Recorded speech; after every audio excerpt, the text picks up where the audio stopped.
Yep. Okay. And you are back to full screen and full fidelity. All right, Renee, thanks very much. Sorry to interrupt. Thank you, Ken. No problem. All right, so my name is Renee, and with no further ado, actually, I'll do the intro again. I'm the editor-in-chief of iMore, where we write about everything Apple, iOS, OS 10.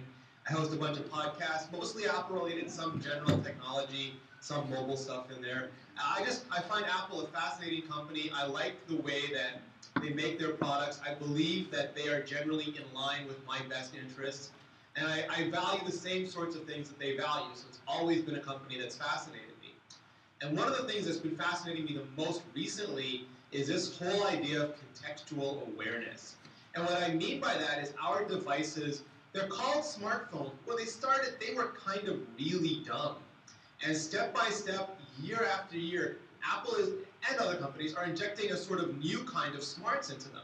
And I want to go back all the way to the original iPhone, because Steve Jobs, he made a very good case for sensors going all the way back to the original iPhone.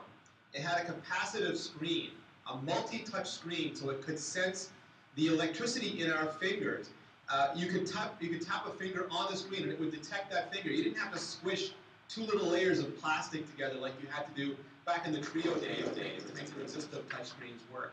But it was also smart enough to sort of see a little bit beyond itself, and it could tell it doesn't use the fingers the way Nokia does or some other companies do to try to do glove recognition or something, but it can sort of see where the other fingers are, so it can tell not only that you're touching it, but which finger and how your hand is angled. And it makes a very intelligent multi-touch system.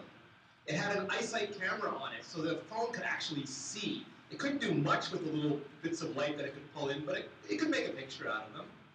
It had 802.11g Wi-Fi, which meant that it could connect to networks. So it wasn't just a device in your hand, it could actually connect to the internet, and that would lead to a lot of really exciting things. It had edge networking, 2G networking, so even when you weren't on Wi-Fi, it could still very slowly pull down some data for you. It had Bluetooth 2.0, so it could connect to peripherals, like that tiny little Apple Bluetooth dongle they released the very first year and fell out of everybody's ears, and they discontinued almost immediately, but it could connect to that thing. It had an accelerometer, so that when you turned the screen horizontally, the device actually knew it. It recognized it, and it could turn the screen with you. So the device was aware of its orientation. It had a proximity sensor, so that multi-touch display would turn off when you brought it next to your face, and you wouldn't accidentally hit it with your nose or your cheek or something. It had an ambient light sensor, so it could actually tell the kind of light that was in the room, and it could adjust the brightness of the screen. I don't know if anybody here watches Cosmos, the new version of the Cosmos series, but a couple weeks ago they had the episode about how eyes evolved in the sea and how creatures that can start to detect light from dark were the first stages in developing the eyes that we have now. And our phone back in 2007 could already start to distinguish light from darkness. And it also had a microphone. Obviously it's a phone, but it could record, it could take in the sounds that were being made around it. You flash forward a year, you get to the iPhone 3G, and now it's got 3G networking, which is quite a bit faster, but it's also got AGPS, assisted GPS. So it connects to the cell tower. The cell tower does a bunch of pre-crunching. It has GPS satellites in orbit, and it can tell not just the orientation of where the phone is, but it can tell actually where you are in the world. Not down to the millimeter maybe, but down to several feet. It has a really good idea that you're in your house, at the park, at Starbucks. So now the phone can be used for maps and a bunch of other really interesting things. Fast forward again, iPhone 3GS. You get Bluetooth 2.1. You get a magnometer, which is a fancy name for a digital compass. So now it not only knows where you are, but what direction you're facing. It's not very useful to say Starbucks is a mile away from you if you don't know which way you're going. You might go a mile in the wrong way. So now it can tell you which way you're facing and which way you need to go. And the camera started getting smarter. It started getting autofocus and auto white balance and auto exposure. So it not only pulled in all this light and started making images out of it, but it could sort of make decisions about that light. It could understand a little bit of what it was seeing. And we got the first version of voice control, which was a really funny looking blue screen that didn't talk very well, but could do very basic things like call people and play music. And that meant that the microphone wasn't just there to record you anymore, but it could start to understand what you were saying and do very simple things based on that understanding. iPhone 4. It brought with it the FaceTime camera. Now there was not only a camera on the back, but a camera on the front. The Wi-Fi went to 802.11n, much faster, much further range. We got a gyroscope. So not only could it tell what orientation it was in, what direction it was in, but it could start to do 3 axes of rotation and could determine its own rotation around gravity. So it was becoming a more precise tool. It could understand its place in the universe a little bit better.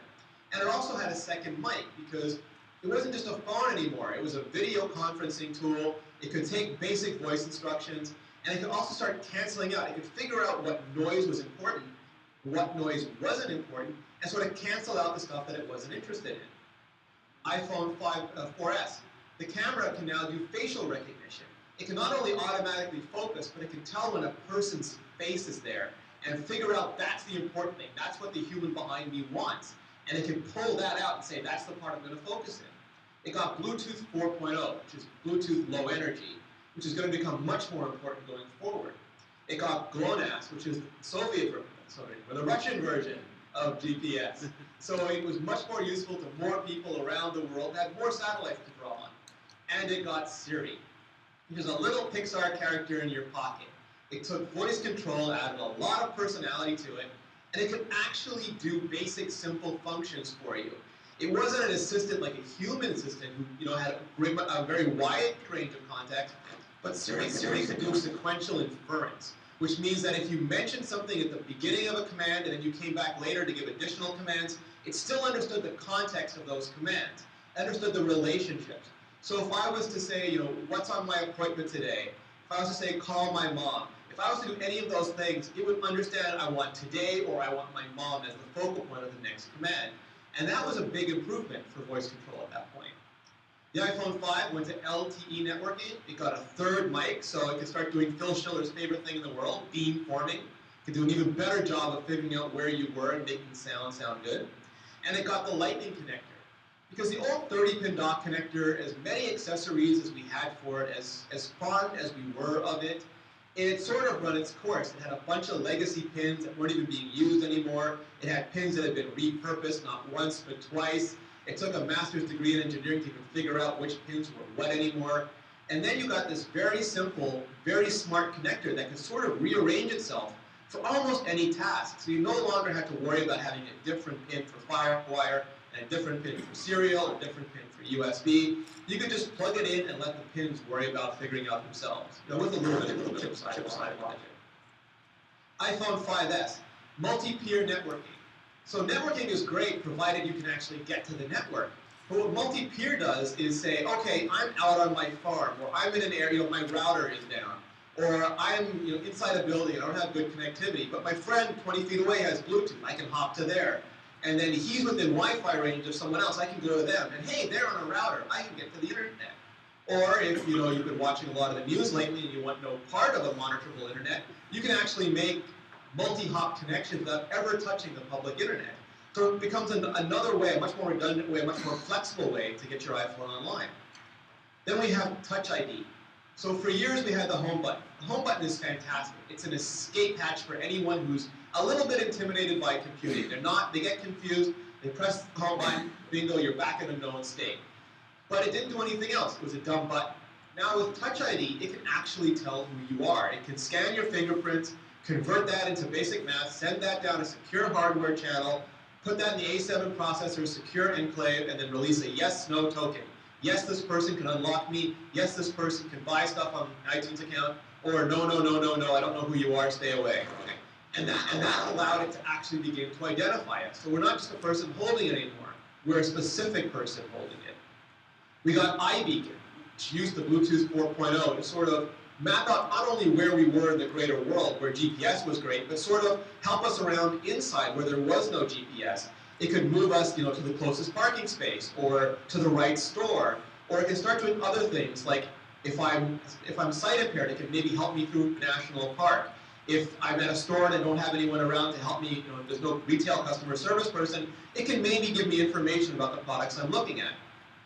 Then we have the M7 coprocessor, which takes all of the different sort of motion-based sensors, the accelerometer, the gyroscope, the compass, the GPS. It takes all of those things and it just keeps track of them persistently. Because previous to that, you had to fire up the main processor in the iPhone in order for it to do any sort of recording of motion. And that was a big battery drain, so it didn't do it very often. It did it opportunistically. So you'd have huge gaps in its record. The M7 chip could just record that at a very low power level, very quietly, so that at all times the iPhone can have a rough idea of what is happening to it in the world. And then you have CarPlay.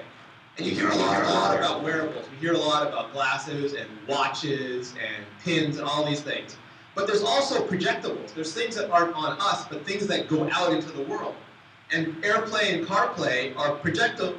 They take all the stuff that's in our phone, the interface, the apps, and it puts them onto another display.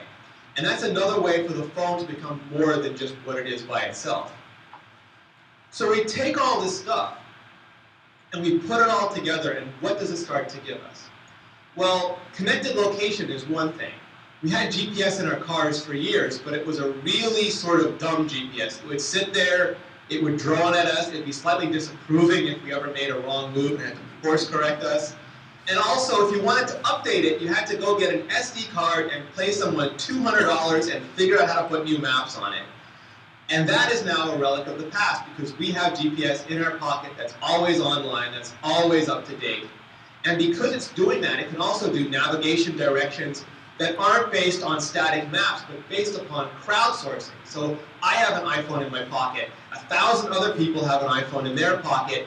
You can start to put together a good map of how things are moving or not moving. And if you're willing to share that kind of data, you can start to get real-time traffic and other really interesting helpful benefits from this kind of technology. You can also do device tracking. If you lose your iPhone, if you misplace it, if it's stolen, if, like me, at least 3-4 times a week it's simply lost in the sofa cushions, you can press a button and it will make a sound and you can find it again. And that's because it kind of keeps track of where it is. And you can also do retail check-in. Before, if you went to an Apple store, you had to go up to the very nice smiling person with the iPad and tell them you were there and they check you in. Now, the GPS knows you're at the Apple store. It can automatically check you in. I mean, whether that's less human or more human, it's a convenience that you can choose to take to avail yourself of if you'd like to. Motion co-processing. So because you have access to all this data, you can use your iPhone as a game controller. You can take Real Racing 3 and throw it on your Apple TV and use your iPhone, something like a remote. You can use it to turn the car, to use it like a magic wand to control something. All of that is now possible. But you can also use it as a fitness tracker. It can tell when you're taking steps. Previous to the M7, if you got the Fitbit app, and it thought it was okay, but then later, maybe pedometer came out. You thought this is a much better app. You would start from scratch. You'd essentially lose all of your data in one app. You'd start again with the new app. But now, because the M7 is keeping track of that, you have a week's worth of data all the time. So you launch a new fitness app, you've never used it before, it already has a week of your own personal data in it, which is kind of encouraging to me because I'm not starting at 0 every time. But it's also motivational because if I've seen that I've done this many steps, I'm more inclined to do it. It's not, 0 yesterday, I can go 0 again today. I actually see, I walked 10,000 steps, I better do that again. It's also good for power saving because it knows when you're moving, it knows when you're stationary. If it's sitting on a desk, especially if it's nighttime and it has a high degree of certainty that you're sleeping, it can just power down the radios, it can do the network thing on a much slower basis. It can do everything it can to sort of maximize your power efficiency. It can also switch modes for navigation. If you're driving and you're going 60 miles an hour, it's pretty sure you're not walking, but then all of a sudden you stop and you start going much slower. It feels a bit of bouncing. Maybe now you are walking, and it can switch your navigation from driving to walking automatically. It's sensitive to modes. It can make those sort of modal switches. It can also do motion-based notification. I have an alarm set on the weekday morning because I have to wake up for work. On the weekends, I don't have to wake up for work. I would rather not have any notifications. I know I can send Do Not Disturb, but Do Not Disturb is a very arbitrary time, and I have no idea how late Friday night Renee has kept up, Saturday morning Renee. I don't want to be woken up by, an alarm, a notification coming through. But my iPhone knows when it starts moving again. So I can pick it up off a table, start walking around the house, and it can go, oh, now he's awake, now he's moving, now I'll start downloading the newspaper if he's going to want to read that. I'll start giving him the tweets that he missed overnight. It can be much more intelligent about our behavior and not based on some sort of artificial schedule, but based upon our actual usage. iBeacon starts giving us, again, sort of a small-scale tracking system. It gives us indoor positioning. It can tell where we are, not just that we're in a building, but what room we're in. And then it can give us information about that room.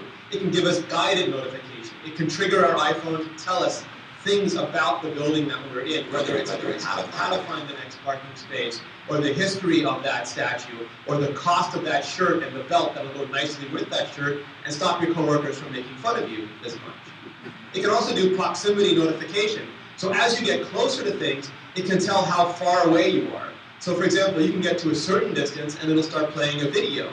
And you can get even closer and it can add audio because it knows, hey, you're actually interested in this and you're close enough to hear it. So it can start bringing the world around you, sort of make it alive.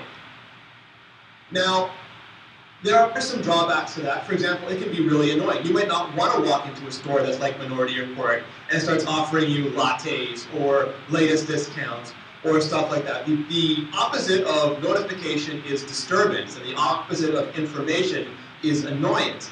And the good thing is that at least so far, Apple's making it really easy to turn that stuff off. It's just a single switch, iBeacons go dead, and you won't be bothered by them.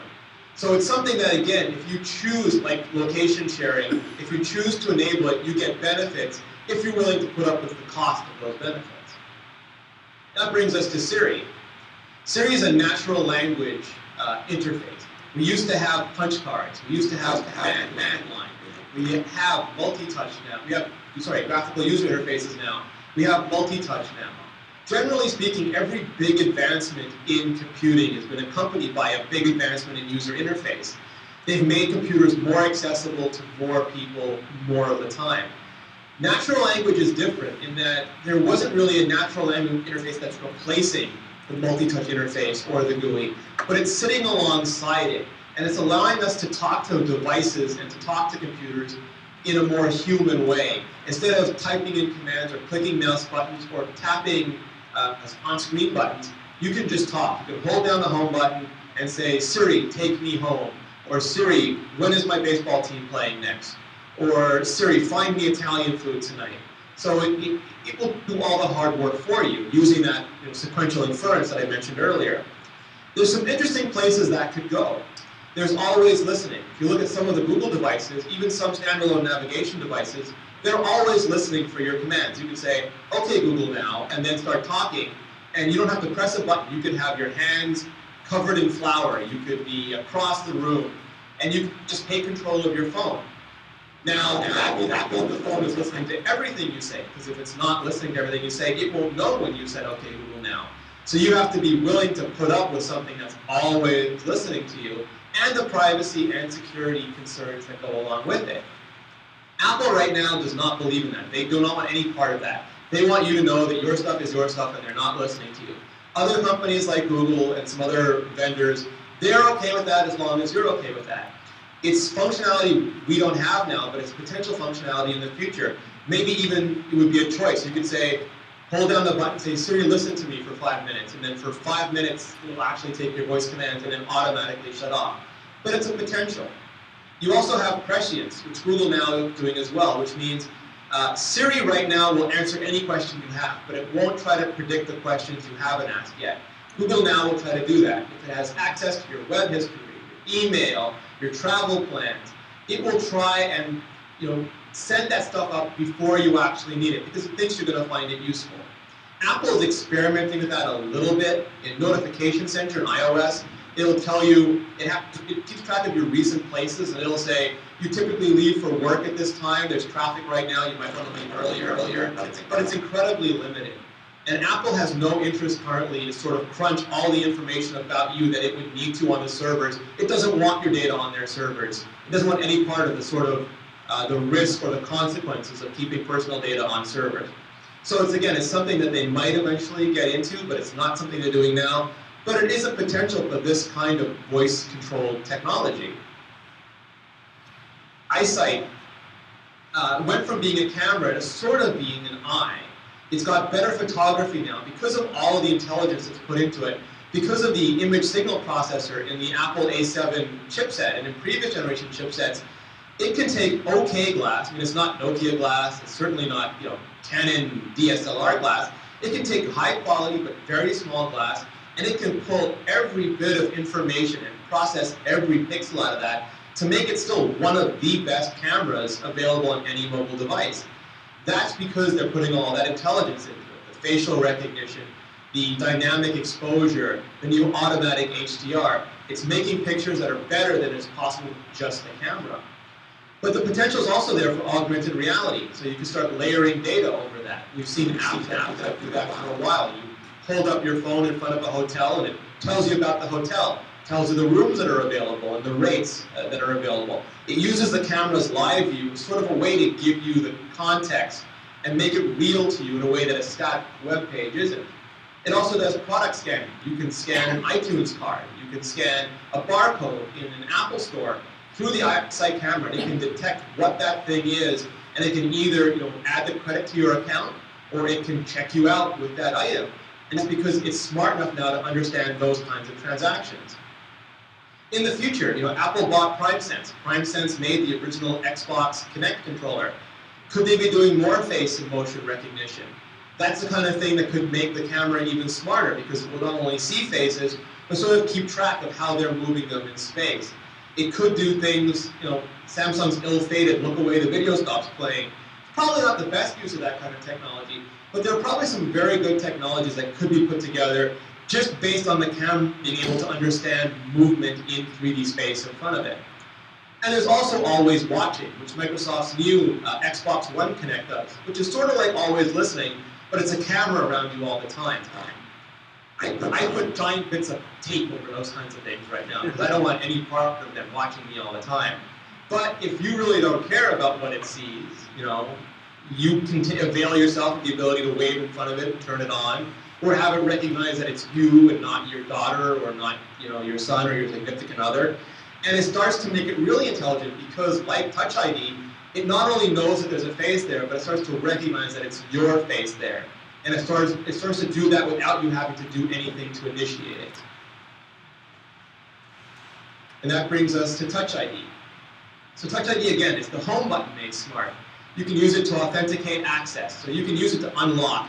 It's not really a password. It's not super strong. It's not, 63 pseudo-random characters. It's more like a username. But if that's okay security for you, if it's more convenient than using a passcode or a strong password, and you're willing to go with that, you can now unlock your iPhone with just a touch of your finger, and it'll know it's you. It'll also know what finger it is, because you can have multiple fingers set up. You could, if you're, for example, going on a trip, if you're hiking, if you're mountain climbing, you can program a friend's or a guide's finger in there temporarily, so that if anything happens to you, they can get into your phone and contact the people that you need to be contacted. And then you can just erase it again. So you don't have to share passwords, you don't have to share passcodes, but you can use biometrics, which is an easy way to share access to devices. You can authorize purchases on iTunes. What can you do in the future? Maybe you can start expanding those transactions. Right now, there's no really good way to secure that yes or no token. So, apps could theoretically spoof it. So Apple doesn't make it accessible to other applications. Some other vendors, like Samsung now, has already made an SDK for it. It's possible that Apple will come up with a really good way to secure tokens in the future and let other apps hook into Touch ID, so you can buy or authenticate or access anything just using your fingerprint. It'll also maybe be possible to project that trust. So we have Bluetooth in our devices, we have Wi-Fi in our devices. Once we can prove to our phone or our tablet who we are, maybe a trusted Bluetooth connection could unlock things around us. As soon as I unlock my iPhone, maybe my Mac gets unlocked. Maybe my front door or my garage door gets unlocked. It becomes just a much easier way, a much more convenient way to get through things. But conversely, it can also be a more secure way. Because one day, right now, you turn on Touch ID and that's it. But one day, maybe it'll all be separate. You could choose Touch ID and a passcode. You could choose Touch ID and a passcode and a Bluetooth trusted object. And that way you have full, three-factor authentication. So you get a win for people who just want the convenience and a win for people who want really, really good security. That's all because the device starts to know who you are and other devices start to know what you have. That also brings us to CarPlay, which for the first time decouples interface from the device. For most of our lives in computing, the interface was bound to the device that ran it. The Aqua or Classic OS ran on the Mac. iOS ran on the iPhone. Apple is not one of those companies. They're not LG, they're not Samsung. They're not the kind of company that manufacture refrigerators and toilets and dishwashers and all these myriad of other things. And they're also not the company that licenses out their OSs to run on all these things. I remember I was at CES this year and there was an Android-powered dishwasher.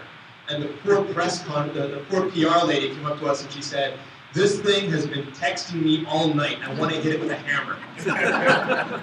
It was just totally out of, because it was another thing she had to learn, another device she had to take care of. With the projected interface, you don't have to do that. You have your iPhone. I bought my car the year before they got iPhone connectivity.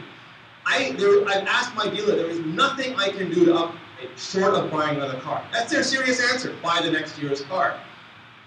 With something like CarPlay, every time Apple updates the iPhone, and they've been doing that every year for the last few years, every time they update iOS, and they've been doing that every year for the last few years, I get a better experience because all it's doing is taking over the screen that's in my car.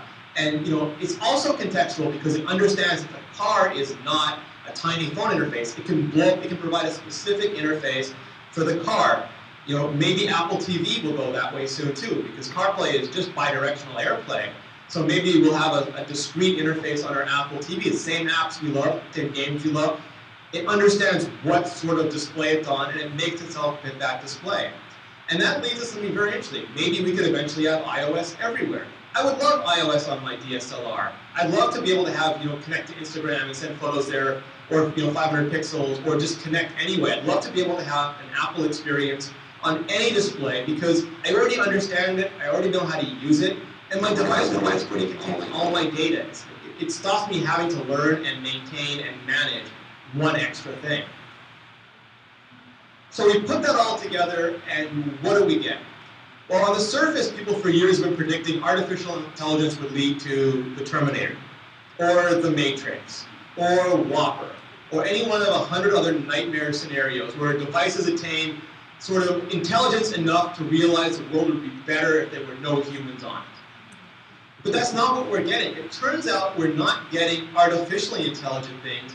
We're getting things that are just aware. We call them smart because it's an interesting sounding word, but they're not really that smart. They're aware. They understand their surroundings and they can give us that data. But at no point do they have any decision-making abilities. At no point do they have the ability to carry around plasma rifles or send agents after us. They are just highly convenient tools. So what we have is something more like Jarvis in the movie incarnation of Iron Man, where it's an assistant that sort of takes care of you in the best way possible. And it may be no coincidence that CarPlay's actual codename at Apple is Start, because that's the sort of tool that's being built here. It's something that, if we were to sort of imagine the not too distant future, I could maybe visit you in person and my phone will tell me, oh, the next available parking space is 3 rows down on the left. And then I get out of my car and it says, you want to make sure you go to room C7. I've tried to go to room C7 for my annual homeowners association meeting. I can never find it. I can find the group of bewildered people standing in front of it, but I can never find it. But this could actually take me to that room. On my way there, whether I'm wearing a wearable or I just have skin contact with the bezel on the phone, it could say, hey, you forgot to eat breakfast this morning, smart guy. Your blood sugar is really low. But there's a vending machine coming up on the left, and I could go up there, and my phone could authorize a purchase, and a candy bar or nutrition bar, depending on how you feel about junk food, could pop out of the machine, and I could eat it on my way to the meeting. I could get in there, and, maybe it's a business appointment, and I could put down my phone, and my phone will understand that there's a Thunderbolt display there, and it'll just take over that display the way it takes over CarPlay. There's a lot of talk about whether OS 10 or iOS will eventually become the same thing. To me, that's sort of not really the question. 5 years from now, 10 years from now, they'll probably be entirely different things. My phone will be way smart. My phone will be able to take control of big displays. I won't need to worry about whether I'm sitting at OS 10 or iOS. Whatever I'm sitting at will just understand that it's me and give me the capabilities of that device. So I'll sit down there, all my stuff will come up, my slides will come up. Whether it's a tablet or a 27-inch monitor, it'll just be mine. I'll be able to use it for the period of time that I'm there. I can conduct my meeting. Maybe it's running long. Maybe I talked far longer than I thought I would. It would say, hey, now you're not going to be able to make it back to your office in time, and you have this meeting. So I'm busy alerting everybody that you're going to be 10 minutes late. And, you can explain to the boss when you get there, but at least they'll know that you're there. And I can start walking again. I can start listening to my podcast again. It'll just show up on my car when I get in there. And then if I have iOS hooked into all my devices, because Apple's not going to make my fridge, but it might be valuable to Apple and their ecosystem to show people who do make fridges, except for Samsung and LG, that it's the best experience is to have iOS have a really good connection to those things. And it could say, you forgot dog food last night, you forgot dog food the night before. Unless you want to become the dog food, you should pull over at that supermarket and pick it up right now because it's the right time to get it. And I can go pick up that dog food or I can order it and have an Amazon drone deliver it to my house or whatever is the best solution for me. But my phone will know that I have that need because I told it to it, it remembers it, and it knows where I am and what the time scale is. When the day is up, I can get back home. Maybe I haven't finished the podcast yet. Maybe John Syracuse is going into the third hour of his Iron Man podcast. It'll just transfer to whatever home stereo I have. If there's video, that'll come up on the screen in my living room as I walk by. If I go into the kitchen, the tablet that I have there will pick it up because it'll know that I'm in those rooms. And it'll know that whatever, Apple's not going to make a Nest thermostat, but whatever thermostat does work with iOS, maybe even Nest, will know that it can turn down the heat in the bedroom because I'm in the living room now. Or it can turn down the heat in the living room because I'm in the kitchen now. And in all these ways that aren't really creepy, that aren't really life-threatening, that aren't a Terminator crushing my skull with its foot, or a giant computer plugging me into a battery, it can provide all these services. And it's not as cool looking yet as 3D holograms in an Iron Man movie. It's not, it can't build me those kinds of suits yet, but it'll be able to do all of those things because it understands context, because it has all of these sensors, and because step by step, very, very slowly, we're getting that capability. And I don't think it's a coincidence that it's slow. I think, yes, it takes the technology a long time to mature. We can do things now that we could never do before. But I had the good fortune of talking to companies like Ford at CES. And they'll tell you that they can do amazing things with cars right now that they don't do because they would just scare the heck out of all of us. So one year you'll get the automatic parking, and then one year you'll be able to say, hey car, come find me. It'll come out of the parking spot and drive up to you. And step by step, they'll be able to make these things more intelligent. And if we're willing to share just as much as we're willing to share, they'll make them more helpful to us. And that's the kind of future that really excites me. And that's the kind of future for Apple that really excites me. Because Apple isn't Facebook. They aren't Google. They're not companies whose profit is derived from using me as a product or collecting vast amounts of my information. And I'm not trying to judge them because that's an extremely good business. And for a lot of people, their data is worth much less to them than time or money. So they are more than willing to give companies as much data as they can to get free services and to get really good services, because to them that's a really, really good deal. But for people who tend to like Apple, they tend to like the fact that Apple just wants to sell us a shiny box. And that's the end of our transaction. With Google and Facebook, you kind of feel like you're getting a free lobster dinner, and then they're sort of leering at you across the table afterwards. Like that's not the end of the dinner, really. Apple's happy if you stick around. They'd love to have coffee and dessert with you if you're going to split the bill with them. They always go Dutch. But they don't require that of you. They don't have any follow-on intentions.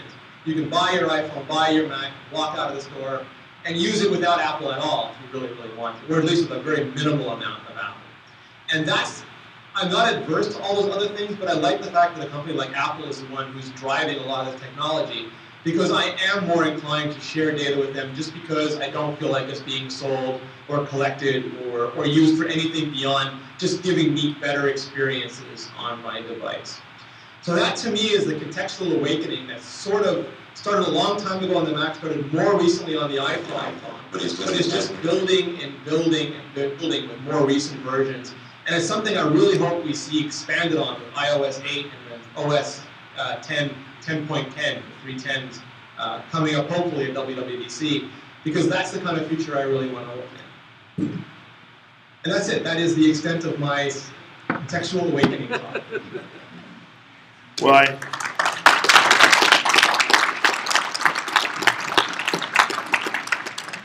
Renee, I mean, your breadth of knowledge is incredible, and it's great because you're showing us what can happen in the future.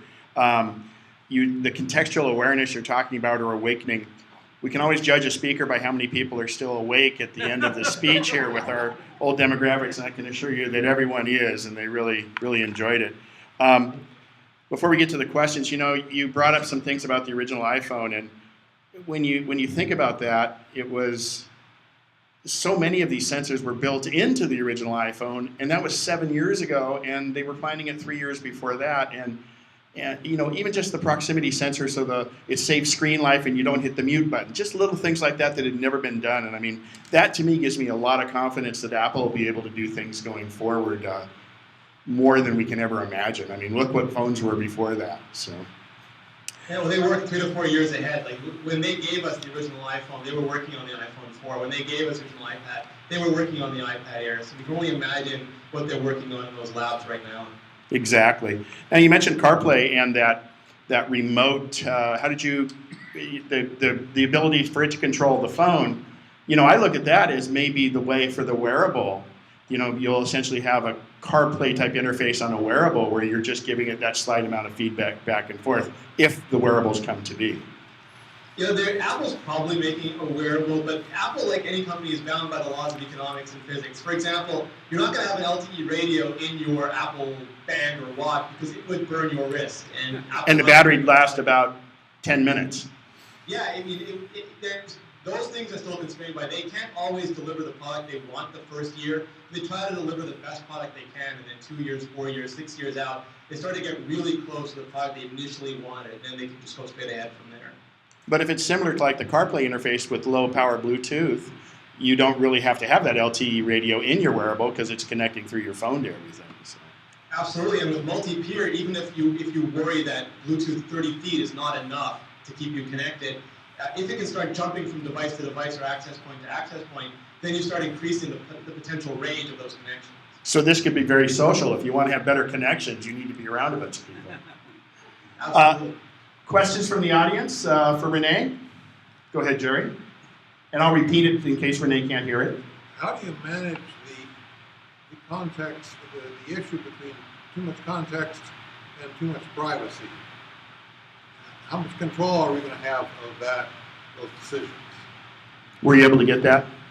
Yeah, absolutely. So the question was how much control do you have, and the price. I guess there's a balance between the features that they give you and the data you have to give up to get it.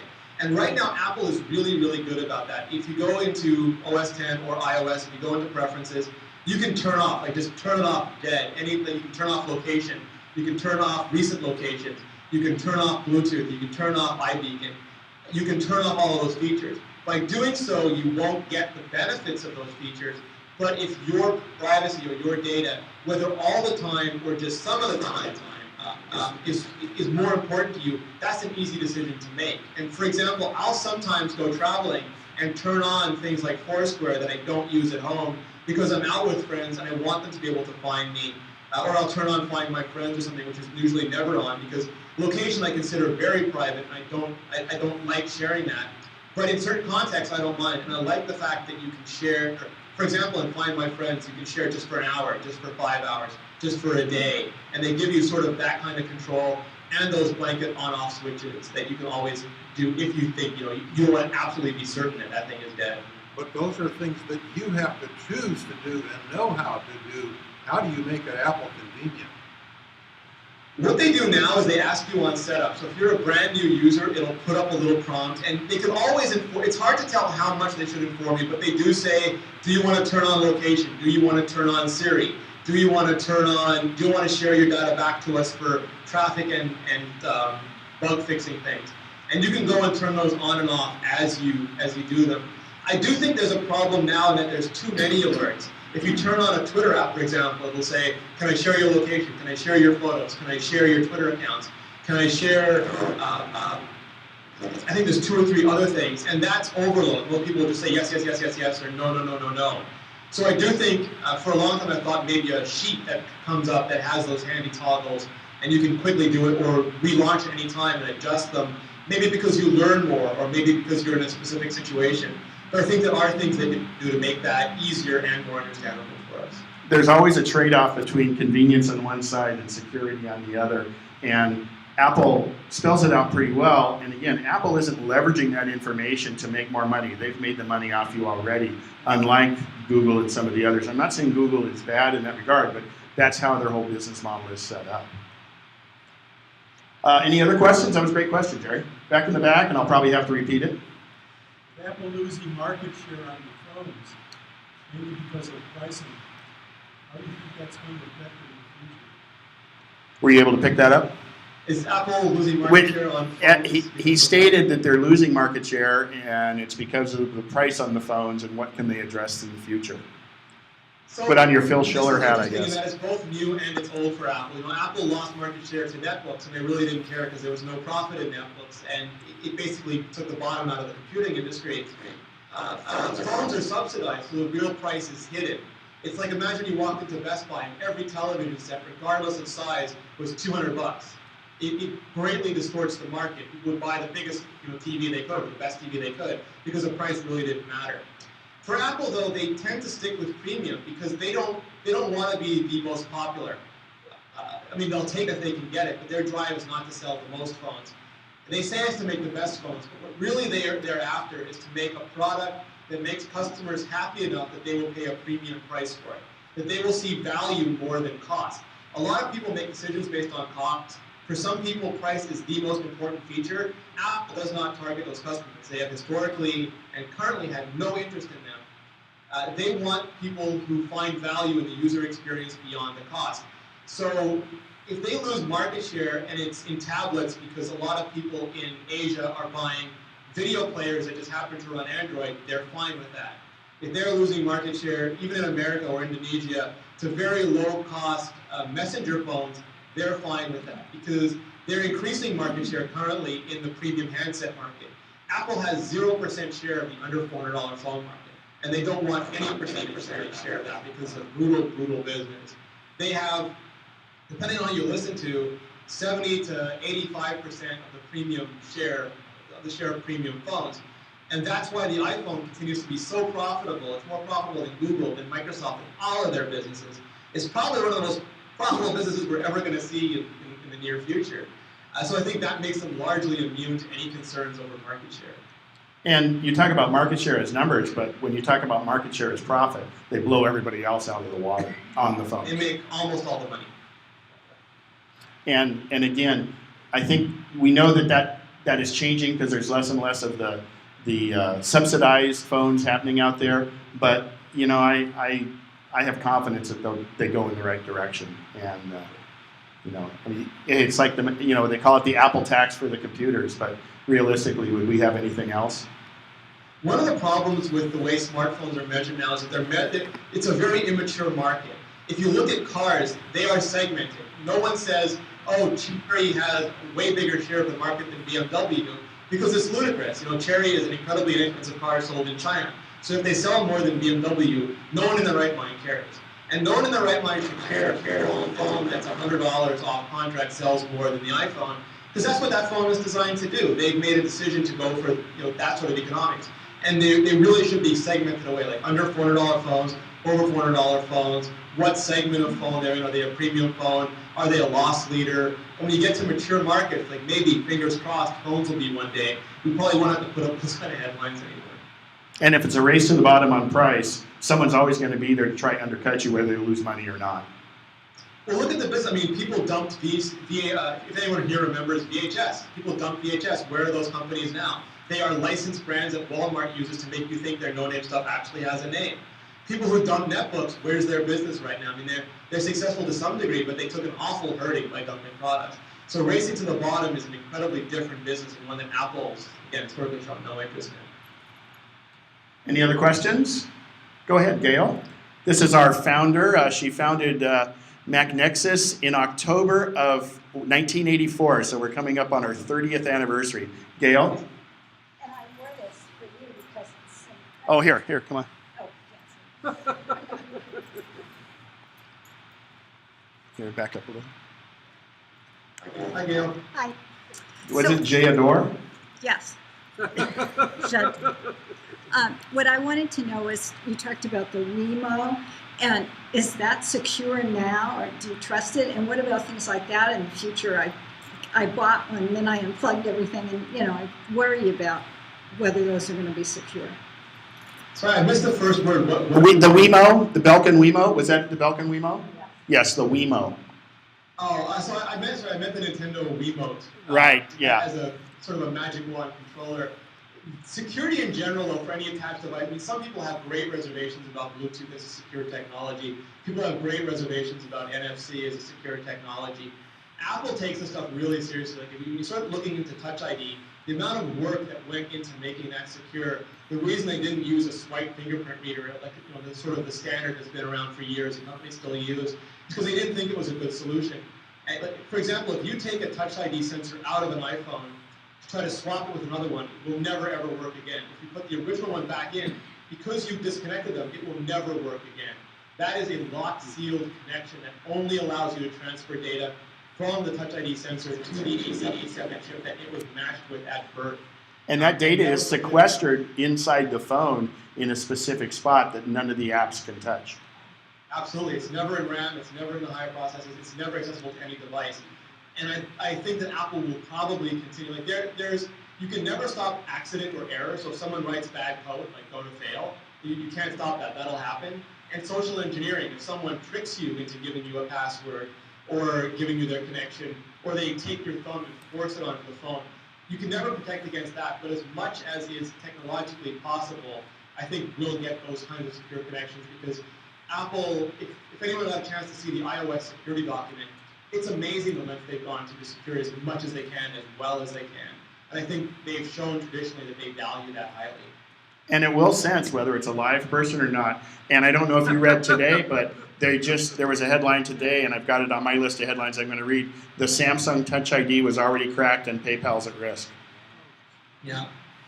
And Apple gets a lot of scrutiny, and sometimes we think that it's unfair, but it's also really, really good for Apple users, because if Al Franken is writing you a letter day one, you know that Apple's going to sweat the details, and that's the kind of Apple that we want. And that's why it takes time. That's why they're never in a hurry to get this out, but when they get it out, they've got your best interest at heart. Any other questions? They're an incredibly patient company. Carol first. Medical uses with the iPhone. Oh, medical uses with the iPhone, maybe like HealthBook, and then also the device, the wearables or the things that are coming on that regard.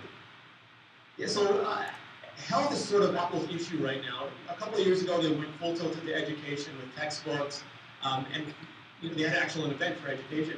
This year, they're working heavily on health, and HealthBook is one of the ways. If it's ready in time for iOS 8, it's one of the ways to do that. They've hired a lot of health experts. It's probably not feasible for them to roll out all of that technology themselves this year. Sort of like how the original iPhone didn't have 3G and the original iPad didn't have a camera, but year after year you go from those original products to the iPhone 5 or the iPad Air. We will get sort of level one, what they could do in a real amount of time this year. So HealthBook is a nice way that it could sort of collect together any health information you have from existing peripherals or accessories. So Apple won't have to do that all the way. There's already connected blood pressure readers, all sorts of connected health devices. So Apple can collect that. And over time, as those technologies mature and get miniaturized and get integrated, they can sort of pull more and more of that into their own products. So whether an iPhone 6 or an iWatch 1 will be able to do all that monitoring itself, it's hard to say. It'll do as much of it as Apple can put into it at a reasonable price point. But what I always like is not like Health Book. I like Health Kit. The same way Passbook is okay, but Pass Kit, which is the framework underneath it, is really intelligent because it's highly expandable in the future. I think Health Kit will be the same thing. We'll get the first iteration and it'll be highly dependent upon other people and it'll do only a limited number of things, but pretty well. But the technology underneath it will let Apple sort of slot in better and better versions as we go forward.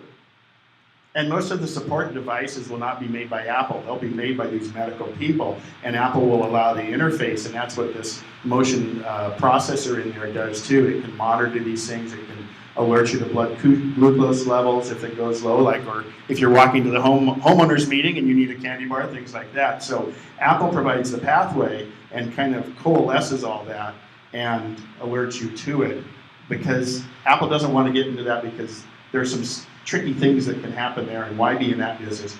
Apple likes to do what they do best. We had a question in front here. Why can't it be a better low signal phone? You have AT&T, I assume. Oh, you mean why can't it have better reception? If there's a low signal situation, why can't it deal with that better? So at the end of the day, you always have to make a choice, and the choice they make is not going to appeal to everybody. So right now, Apple's choice is to keep you connected no matter what, to try to keep you connected no matter what. So as the signal gets lower and lower, the iPhone radios will power higher and higher, which is why the iPhone gets hot, which is why it starts to lose battery, because it's desperately trying to make whatever connection it can. Now, there are other choices that could be made. For example, they could say when a signal gets below a certain level, turn off the radio, or give the user the choice, or go into power saving mode. But then people might not get messages that are really important, or they might not get notifications they really need.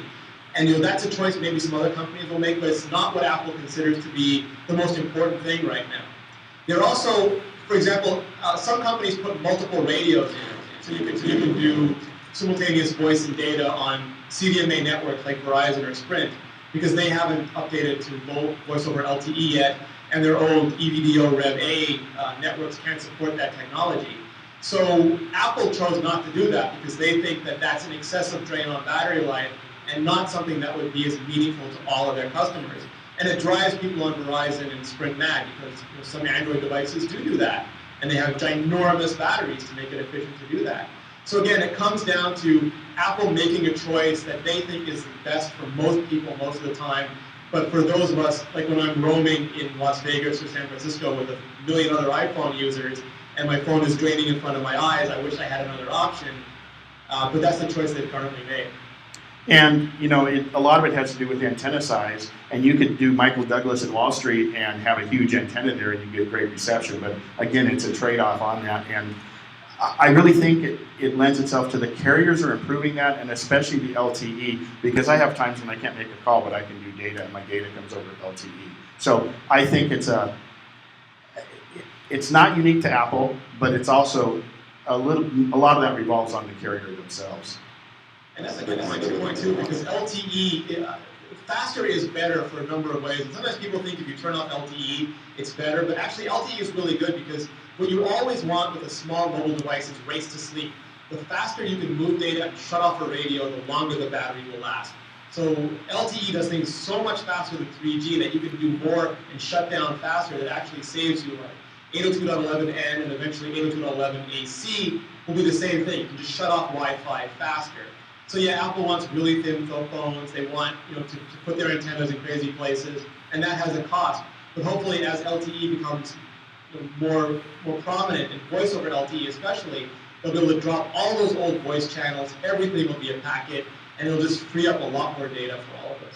Yeah, you'll be using your data very much like a VoIP call over your phone, and that's likely to be more robust than what you currently have on your voice channels. Apple's very slow, remember? He asked when. Conservative. Yeah, Apple's conservative with radio technologies. Like, again, they didn't have 3G on the original iPhone. They didn't have LTE until the iPhone 5. They want really mature chipsets because they really care about thin devices and long battery life, which are usually mutually exclusive things. So they bargain away sort of cutting-edge radio technology as part of the deal to get there. The other thing that's huge you got to remember is Apple walk slowly to get where they are, because when they introduce a new iPhone, they have 10 million of them available the first weekend. And you don't want to have a mistake. So, Al, you had a question back there? Just stretch it. Anybody else? Great. You know, Renee, we got a couple extra minutes. We got like 5 minutes till we do our break. But, you know, I see you on all these podcasts, and I go, your breadth of knowledge is incredible. What's your background? My background is actually highly varied. My father was an IBM engineer when I was growing up. We always had computers around the house. But my mother was an artist, and I actually got into graphic design first. So I worked as a graphic designer and a book designer and a page layout guy for a long time. Then I started doing icons and interface design and enterprise.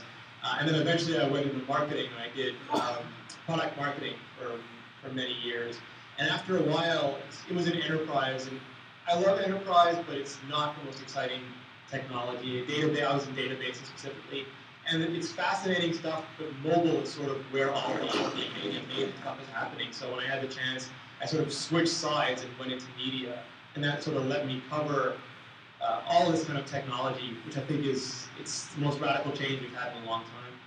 Oh yeah, it's an incredible time. And again, the iPhone can do more than most of our computers can do, and you really have to realize that. You're up in Canada, and it gets pretty cold there, and I noticed you have over your right shoulder a cheese grater Mac there, and that actually works as a pretty good room heater many times, I can imagine. It's actually supposed to snow again tomorrow, so I'm gonna maybe start rendering some videos so I stay close to the water. Great. Renee, again, one last question, go ahead. Maybe a big advantage moving forward from the A7 to the A8 chip versus the iPad? Did you hear that? The question was, is there going to be a big advantage over the A8 over the A7? And, there always is a bit, but who knows what's in it, right? Yeah, so the A7 is so far ahead. We all saw the reaction of Qualcomm and other chip makers. Samsung makes Apple's chips, and they couldn't get to where the A7 was. They weren't anywhere near it. The A7, I think I was talking to Brian from Nantech, and I was asking him, is the iPhone 5S overpowered or is the iPad Air underpowered? And he said, dude, they are both way overpowered. You could run a netbook off of that chip. So where they go with the A8 is my best guess, and someone like a Nantech is way better positioned to answer this. But my best guess is going to be a next generation A7, because we've already got 64-bit, we've already got the OpenGL ES3. Whether Apple starts introducing their own radio chips, which they don't do currently, their own graphics chips, which they don't do currently, the CPU looks really mature. They can make a better version of it. It'll be a better version of the existing 64-bit Cyclone chip. But they still use Imagination graphics chips. I think they're still using Broadcom radio chips. Maybe there's some Qualcomm in there too. So there's a lot of things they can do to actually make that system on a chip more of an Apple system. Yeah, and the other thing you've seen is when the 5S came out, they put supplemental chips in there to help offload some of that. Like we've always had GPUs for graphics. They have the motion sensor, so they can get more specific with that. And when you think about it, that phone's thin and small, and it's amazing. So. Yeah, and Google in the Motorola X, they have a context awareness and a natural language coprocessor. And one thing I'd really love to see is for Siri to be on board so that it can do, for example, right now if I want to change my calendar, even though it's on the device, it's got to go to nuanced servers on Apple's data center and come back to my phone. So the network becomes a point of failure. But if they can start doing that on board the way Google now does, I think it would just make the experience that much better for all of us. And if you ever have somebody that has an Android phone, just walk by and say, okay, Google now, and you can talk to their phone and you can do all the different things you want and mess with them. It's okay. Renee, thanks very much, you guys. I can't thank you enough. You were fantastic as always. So thanks again, Renee. And are you having a little bit of springtime yet? We had a couple of days, but like I said, it's supposed to snow again tomorrow, so I believe it's like that Game of Thrones thing, but winter is just always here. Well, we always try to time it where you're going to be in California near our meeting, but it never works out because Macworld was just a bit ago and stuff. But we'll keep going because it's always nice here in Sacramento. So absolutely. Thanks again, Renee. Have a great evening. Thank you very much. Thank you very much, everybody. It was a pleasure. Bye now.